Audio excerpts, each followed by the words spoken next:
Now, this was a guy that disappointed me in preseason. High hopes for him coming into this year. I thought he could be great. I think he could still possibly be very good.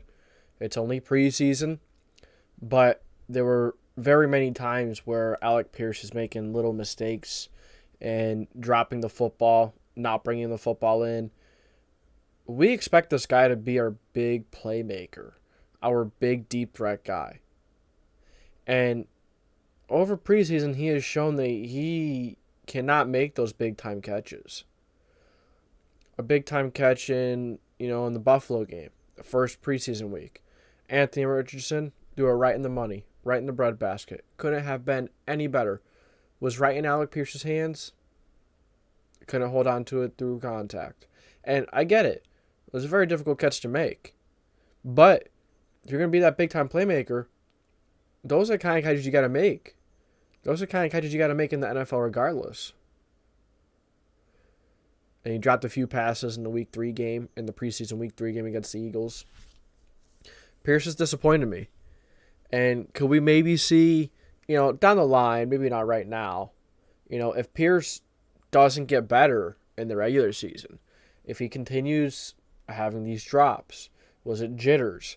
Was it just, the zip that Anthony Richardson puts on the ball?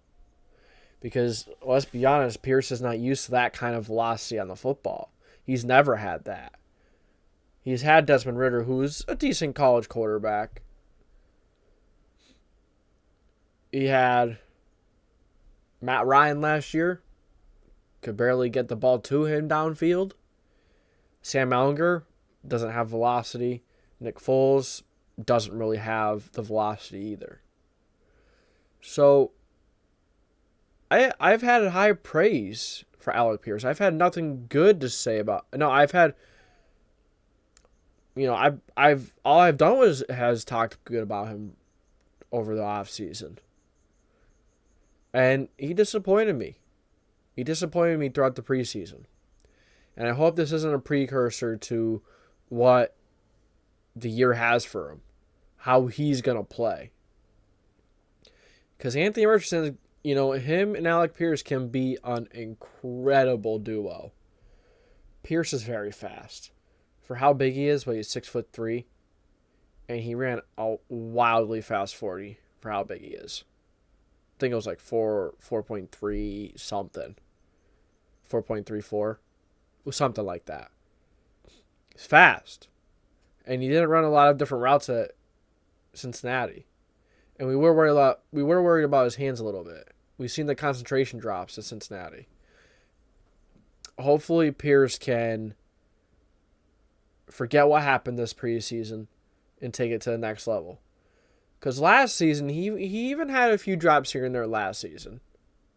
So, in preseason, I'm really just hoping that Pierce is just trying to adjust to the zip that Anthony Richardson puts on the ball.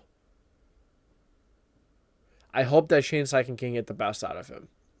And I think I'm going to realize that I've really been, not kind of disrespecting, but not understanding what we have in Michael Pittman Jr. Hopefully he can take the next step this year.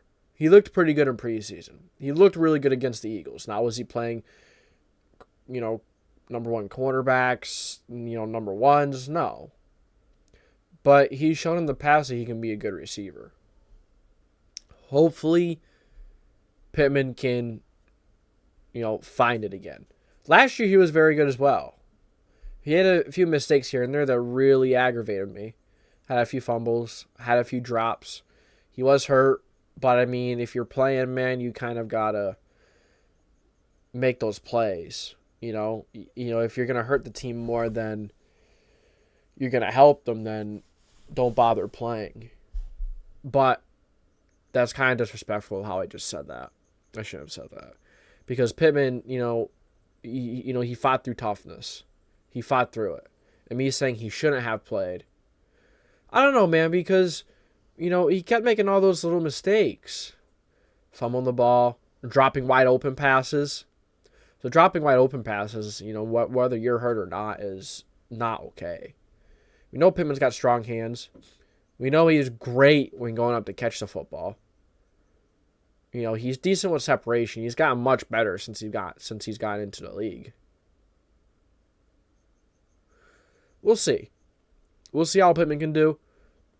Hopefully, Alec Pierce can adjust, get better, and improve, and hopefully these drops go away.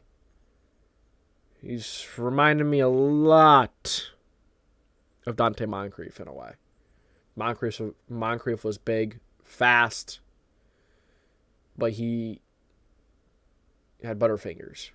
His hands were wildly inconsistent. There's some weeks where he showed he would be the number one receiver. He's more incapable of, and then there's other weeks where he's, you're wondering how he's on the roster. Hopefully Pierce doesn't end up like that. I don't think he's going to be that bad. But the man better get better with catching the football. You better be able to start dealing with being able to bring it in those, those catches are difficult. You have to go through contact and continue to hold on to it. It's not easy. I'm not trying to sit here and say, I could go in there and do it, no problem. But I'm saying, you're going to be in the team. You're going to be the number 2 receiver. You're expected to be a big-time playmaker. You better be able to make those plays. And he didn't. He did it in preseason. But hopefully he could in regular season. It might not just click right away and get better instantly. But I hope it does. It needs to get better. So, Alec Pierce disappointed me in preseason.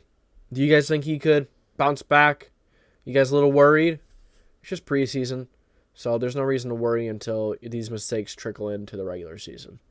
But the drops are inexcusable.